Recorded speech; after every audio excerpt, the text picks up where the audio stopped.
నమస్తే, welcome to I news.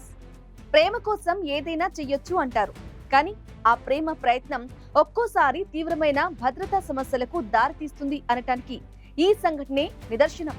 Social మీడియాలో ఇప్పుడు ఒక వీడియో వైరల్ అవుతుంది. ఇందులో ఒక యువకుడు తన ప్రియురాలికి సర్ప్రైజ్ ఇవ్వడానికి ఏకంగా ఫుడ్ డెలివరీ సంస్థ స్విగ్గీ ఏజెంట్ వేషంలో ఒక రెసిడెన్షియల్ అపార్ట్మెంట్ లోకి ప్రవేశించాడు. సెక్యూరిటీ గార్డులకు ఏమాత్రం అనుమానం రాకుండా స్విగ్గీ టీ-షర్ట్, డెలివరీ బ్యాగ్ తో అతను లోపలికి వెళ్లడం ఈ వీడియోలో ఉంది. మొదట ఇది ఒక రొమాంటిక్ ఫ్రాంక్ గా కనిపించినప్పటికీ ఇప్పుడు ఈ వీడియో తీవ్రమైన భద్రతా చర్చకు దారితీసింది. అపార్ట్మెంట్లలోకి ఎవరైనా సులువుగా ఇలా ప్రవేశిస్తే జరిగే ప్రమాదం ఏంటి?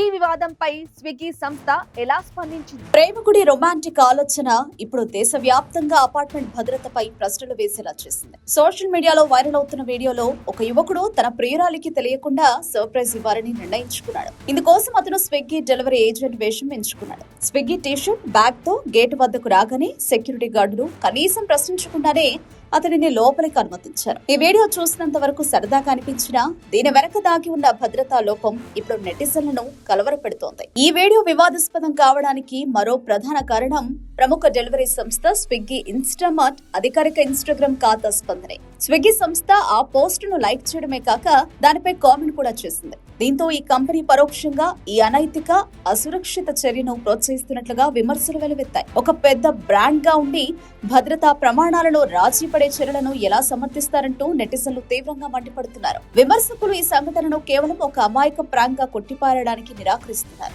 ఎందుకంటే ఒక సాధారణ వ్యక్తి ఇంత సులువుగా డెలివరీ వేషంలో రెసిడెన్షియల్ కాంప్లెక్స్ లోకి ప్రవేశించగలిగితే దురుద్దేశం ఉన్న వ్యక్తులు కూడా అదే మార్గాన్ని అనుసరించవచ్చు. అది తీవ్రమైన పరిణామాలకు దారితీయవచ్చు. ఆసుపత్రులు, అపార్ట్మెంట్లు వంటి రద్దీ ప్రదేశాలలో డెలివరీ ఏజెంట్ల యూనిఫామ్ సెక్యూరిటీ ఫ్రీ పాస్ గా మారిపోవడం భద్రతా వ్యవస్థకు సవాల్గా మారింది. నిపుణులు, నెటిజన్లు అందరూ ఇప్పుడు ఒక్కటే డిమాండ్ చేస్తున్నారు. సోషల్ మీడియా ప్లాట్ఫామ్స్, పెద్ద బ్రాండ్లు భద్రతను పణంగా పెట్టే ఇలాంటి చర్యలను ఏమాత్రం గొప్పగా చూపించడం మానేయాలని కోరుతున్నారు. ప్రజల నమ్మకం, భద్రత అనేది సున్నితమైన అంశాలు. వాటిని రొమాంటిసైజ్ చేయడం ద్వారా తప్పుడు సందేశాన్ని పంపడం సరికాదని విశ్లేషకులు హెచ్చరిస్తున్నారు. ఒక రొమాంటిక్ సర్ప్రైజ్ దేశీయ భద్రతా లోపాలను బహిర్గతం చేసిన ఈ సంఘటన ప్రతి అపార్ట్మెంట్ రెసిడెన్స్ అసోసియేషన్ కు ఒక కనువిప్పుగా నిలవాలి.